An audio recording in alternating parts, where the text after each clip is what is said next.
इंतहा पसंदी, बर्बरियत, तबकाती तफरीक, मजहबी मुनाफरत, ये है आज के इंडिया की पहचान। शाइनिंग इंडिया का नारा लगाने वाले इस मसले पर आलमी बिरादरी को मजीद खामोश नहीं रहना चाहिए। और आप अगर समझते हैं इंटरनेशनल कम्युनिटी कुछ नहीं करता, इंटरनेशनल कम्युनिटी हिंदुस्तान को तकलीफ देगा, हमारे लिए, मुसलमानों के लिए। आप समझते हैं हिंदुस्तान को इंटरनेशनल कम्युनिटी तकलीफ देगी जब उनका ट्रेड है इतना, उनके इन्वेस्टमेंट्स हैं इतना? क्या बात कर रही हैं बीबी, खुदा के लिए भूल जाएं, ये एक नया दुनिया बन रहा है। सालों में इंडिया को नफरतों के अंधेरे में ला खड़ा किया है, जहां इंतहा पसंद हिंदुत्व नजरिए के सिवा किसी को सर उठाने की इजाजत नहीं है। अब अपने इक़्तिदार की हैट्रिक मुकम्मल करने के लिए झूठ, प्रोपेगेंडे और हिंदुत्व नजरिए को उरूज पर ले गए हैं और अपनी सियासत को चमकाने के लिए हर हरबे को आजमा रहे हैं। एक नए ये आप देखेंगे कि हिंदुस्तान क्या क्या नहीं कर सकता है कश्मीरियों के साथ, और एक चू नहीं निकलेगा यूएन से या अमेरिका से। गुज़िश्ता रोज भी एक जलसे से खिताब करते हुए मोदी ने कहा कि अगर कांग्रेस इक़्तिदार में आ गई तो ये इंडिया को मुसलमानों के हवाले कर देगी। दूसरी तरफ इंडियन वजीर दाखिला और इंतहा पसंद मोदी के दस्तराज अमित शाह भी अपनी रैलियों में इस्लाम और मुसलमानों को टारगेट कर रहे हैं। कह रहे हैं कि इंडिया में मुसलमानों के लिए अलग से इस्लामी कवानीन के बजाय अब तमाम इंडियन शहरियों के लिए यकसा सिविल कोड चलेगा।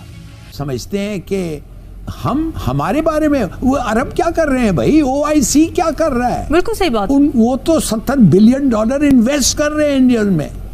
What a hoax. Exactly. ये मुसलमान परवाह ही नहीं करता है जो होता है अपने मुल्क के बाहर। इस वक्त नाज़रीन, इंडियन कवानीन में मुसलमानों के अलावा दीगर मज़ाहिब और कबाइल के रस्म व रिवाज के तहफ़्फ़ुज़ के लिए बहुत सी खुसूसी दफ़ात मौजूद हैं, लेकिन बीजेपी इनको ख़त्म करके सबको एक ही कानून के तहत लाना चाहती है।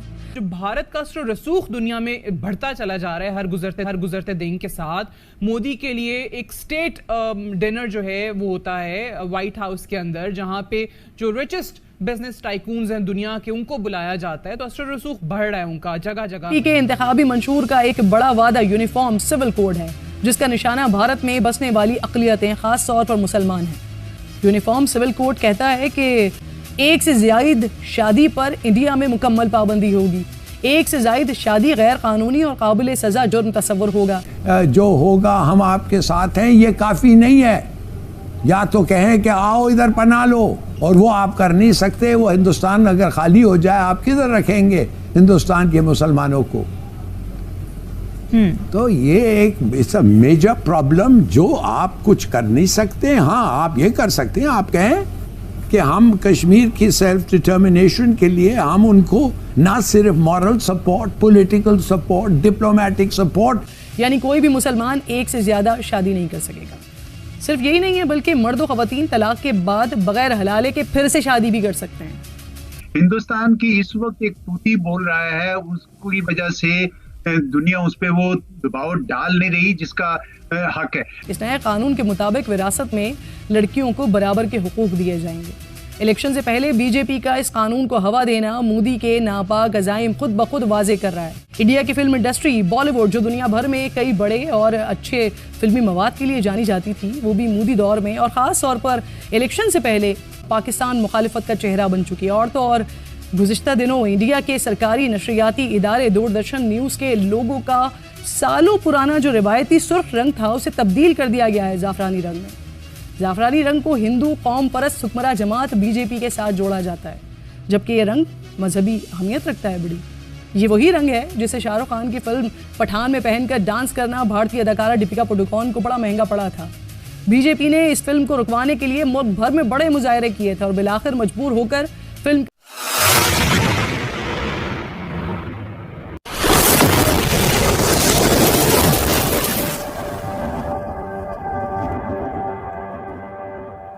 के रिलीज से पहले जो क्लोजअप शॉट्स थे वो हटा दिए गए थे।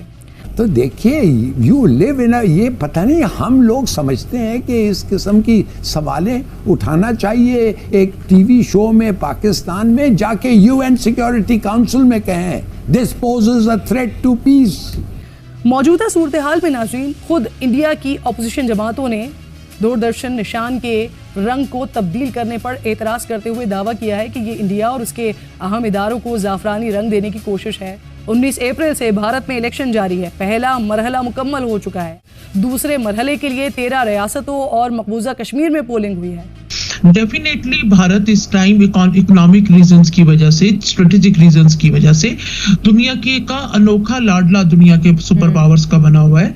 मगर ये अनोखा लाडले का स्टेटस जो है ये ज्यादा अरसा बरकरार रहने वाला नहीं है, और अगर ये बरकरार रहे भी तो हमें अपना कश्मीर का केस दुनिया के सामने प्रेजेंट करते वक्त मजीद इसको हमने रैशनैलिटी के साथ दुनिया को बताना है और मजीद उनके नोटिस में लाना है। जिस तरह हम सब जानते हैं, जब भारत ने आर्टिकल 370 मोदी रिजीम ने रिवोक किया और 35A, इसकी कई वजूहात में से एक वजह ये है कि कश्मीर भारत के इस्तबदादी कॉलोनियल रूल माइंडसेट और हिंदुत्व के नजरिए का एक वो है इस्तारा। जो अमेरिका कल तक पाबंदियां लगा रहा था, ताल्लुकात बढ़ाने पर मजीद पाबंदियों से डरा रहा था, आज पाकिस्तान और अमेरिका के रिश्ते को मजबूत करार दे रहा है। सीनियर जर्नलिस्ट हामिद मीर साहब को जान से मार देने की धमकियां मिल रही हैं।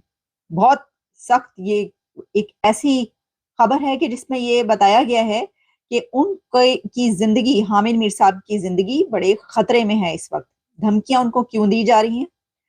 और प्रेस फ्रीडम डे पर पाकिस्तान 4 पॉइंट्स नीचे आया है प्रेस फ्रीडम इंडेक्स में, और प्रेस फ्रीडम डे पर ही उसी दिन कोयटा में एक सहाफी का कत्ल हुआ है। और इसी के साथ जनरल आसिम मुनीर का एक ऐसा पैगाम जिसने हलचल मचा दी है, जिसने हलचल पैदा कर दी है। तो ये सब क्या है? चलिए बात का आगाज हम किए लेते हैं हामिद मीर साहब को मिलने वाली धमकियों से। इस वक्त जो सीनियर सहाफी और एंकर पर्सन हामिद मीर हैं, उनको हमेशा की तरह आप सबसे रिक्वेस्ट है कि जिसने भी चैनल को सब्सक्राइब नहीं किया है, प्लीज चैनल को सब्सक्राइब करना ना भूलिए। साथ साथ बेल आइकॉन को भी क्लिक कर देंगे तो हो सकता है कि आपको नोटिफिकेशन भी मिल जाए, इसलिए कि आजकल बहुत से लोगों को नोटिफिकेशन नहीं भी मिल रहा। तो जिनको नोटिफिकेशन नहीं आ रहे वो प्लीज हर कुछ घंटे के बाद आकर, जब भी टाइम मिले, जब भी आपके पास थोड़ा सा टाइम हो, तो आकर चैनल पे देख लिया करें कहीं कोई नई वीडियो तो नहीं आई। तो बिल्कुल इससे आपको पता लग जाएगा कि नई वीडियो आई है या नहीं आई है। लेकिन बहरहाल साथ साथ ये लाइक के बटन को भी क्लिक कर दें, और जब ये सारे काम आप लोग कर लें तो उसके बाद वीडियो भी देख लें। आपने मेरा वीडियो देखने के लिए समय निकाला, इसके लिए आपका बहुत बहुत बहुत शुक्रिया। तो मिलते हैं फिर एक नए वीडियो के साथ, तब तक के लिए जय हिंद।